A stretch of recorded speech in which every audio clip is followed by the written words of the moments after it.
This video today, I'm going to give you some tips on how to go ahead and get more big tech product manager interview referrals. There is a very tactful approach, but at a high level, I'm going to give you some tips just for you to understand. We do have a whole curriculum. If you go into my PM Job Hunters United School Classroom, there is a whole little curriculum that's dedicated to this. But overall, we're approaching New Year, and everybody's thinking about New Year, new job, new me.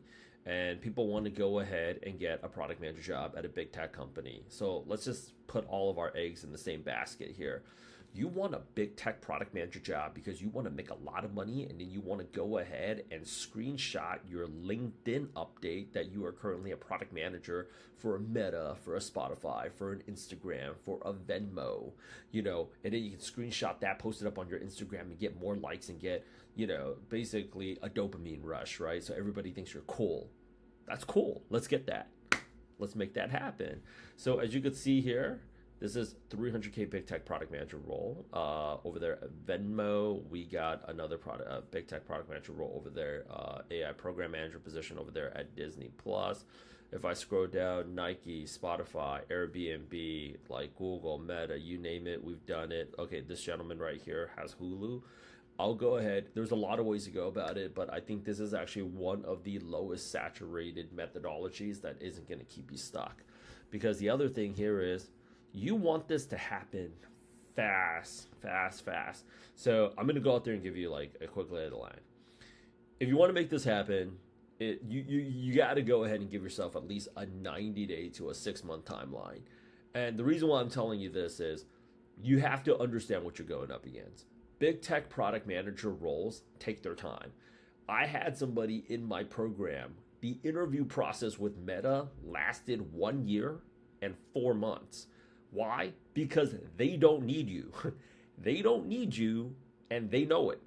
They don't need you because they know the value that they're going to get out of you is going to pale in comparison to what value you're going to get from them. The value you get from, like, a lot of times people go into a big tech company because they think it's going to, like, help them make more money. And it will. It does pay better. I'm not going to lie about that. I mean, that's just a fact. But if we're being really honest, most people would be willing to go ahead and take a pay cut to get into a big tech company because of all the doors that it opens up. And the company and the recruiters, they know that.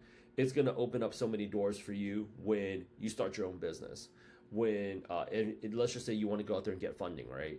When you walk into a Sequoia Capital and it says former Meta PM, former Amazon PM, it has a little bit of clout right up there with Stanford MBA, Wharton MBA, right? So they understand that, and you're getting paid. Unlike an MBA program, you're paying to go in, and there's an opportunity cost because you're taking yourself off the market, right? So they know you are getting cash flow, you are getting clout. And they also know it helps build up your brand value because of all the people, don't hate me, don't even hate the people that did it. All the people that are on YouTube and TikTok and Instagram, a day in the life of a product manager at Spotify. I'm 20 minutes late today for my first morning meeting. That's why I decided instead of taking an Uber there, I got out of my Uber and I grabbed a city bike. Even though I'm 20 minutes late, I still grabbed my green tea matcha smoothie and half of a zucchini toast. It was so good. Yeah. They know you are about to milk this. So understand that, like, it's going to take some time. So it's also what you do during that time. A lot of people are working on their skills, and what they should really be doing is working on their relationships.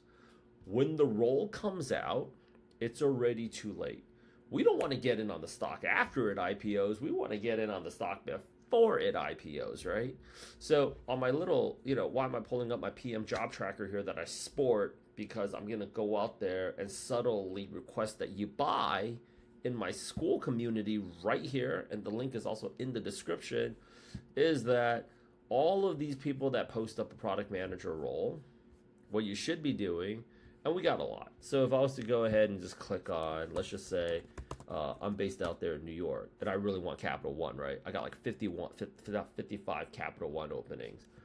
Walmart, crazy enough, is like a huge hit with people. I got 69. Okay, if I was to go out there and do Meta, I got like 14. Well, here's the cool thing.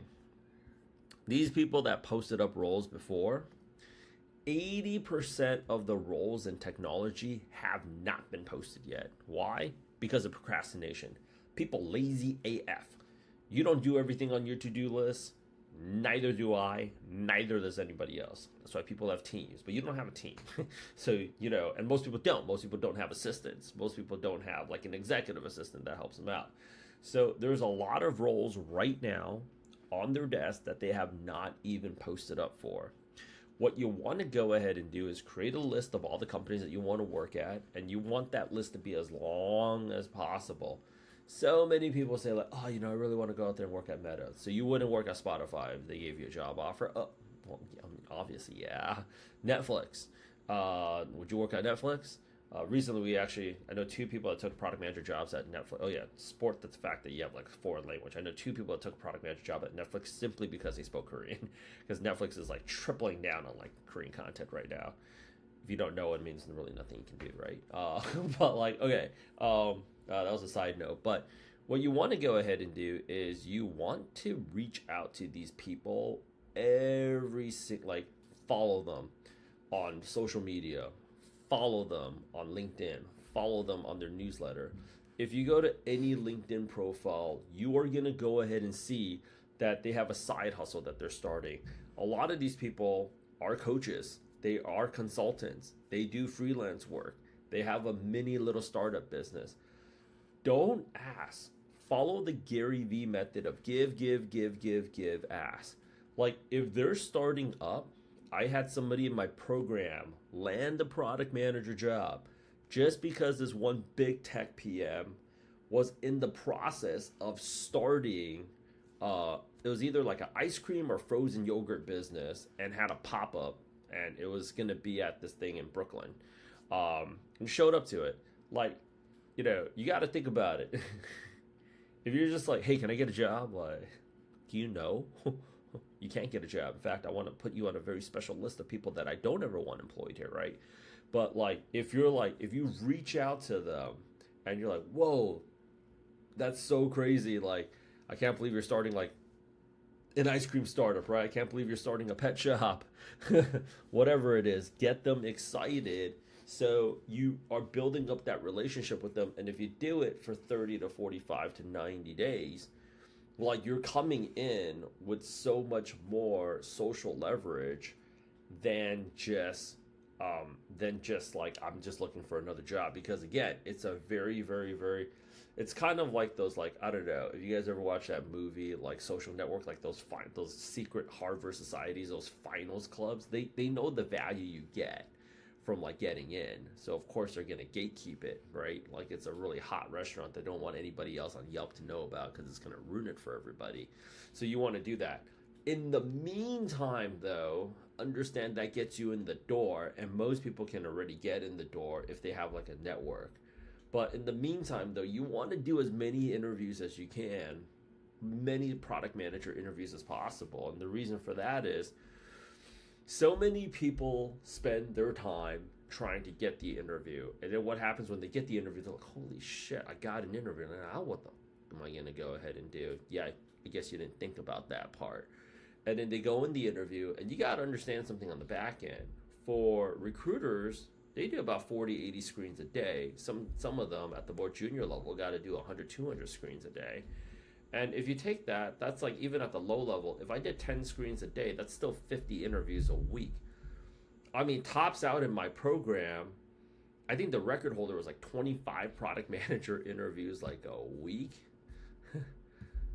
And that was exhausting. But even doing 10 product manager interviews like a week, if you're talking about that compounding over the course of like, you work, let's just say 40 weeks out of the year, and you're doing 10 interviews like a week, that's 400 interviews, right? Most people are not going to do 400 interviews even within like a 5-year span.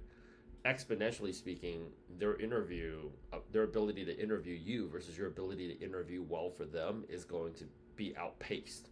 So if you take two sports, like, who would you have your money on, a pitcher or a batter? I'm going to put my money on the person that's playing the position that they've played longer and has more experience in. The striker or the goalkeeper in a penalty kick, I'm going to put my money on the person that has more reps. So you want to go ahead and actually like have something to back yourself up. So you want to do interviews with other companies that those other companies where the head of product or director of product or VP of product used to work at a big tech company. And then on the bottom is you want to come in with AI skills. Anybody that has AI skills and AI certificates and can actually present those AI skills well is going to be a much bigger value add because big tech is doing as many layoffs as other tech companies. So if you're showing that you can be multifaceted and you can be playing a role just beyond product manager, you can go and essentially be a force multiplier. I can be a product manager and I could be a data analyst, or I could be a product manager and I could be a digital marketing specialist for you, or I could be a product manager and like a developer for you. That's going to be more attractive for a company to go out there and hire you.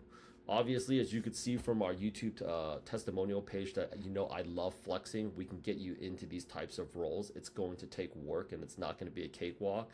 It wasn't when the market was good. It's definitely not now, but we have a proof of concept, as you could see in how recent we've been posting. Schedule a call. If you have a hardship situation, we're more than happy to work out a payment plan with you, but let's get you this job. Let's make 2025 the best year ever.